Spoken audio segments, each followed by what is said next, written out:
Hi guys, good evening. I'm here in my backyard farm. I'm going to show you right now the update of my DIY incubator. So let's go, let's check it. Hi guys, okay, so let's check our DIY incubator.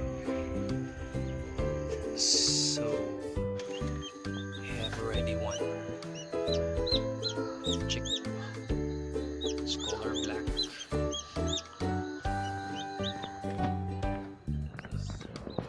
Let's check the shell. This is her shell. So I have still more eggs. Actually, I have more eggs in my backyard in the nest. So I'm going to pick them up tomorrow morning, and then I'm going to write some dates on the egg, and then I'm going to put here. So there will be more chicks to come, hopefully. Thank you.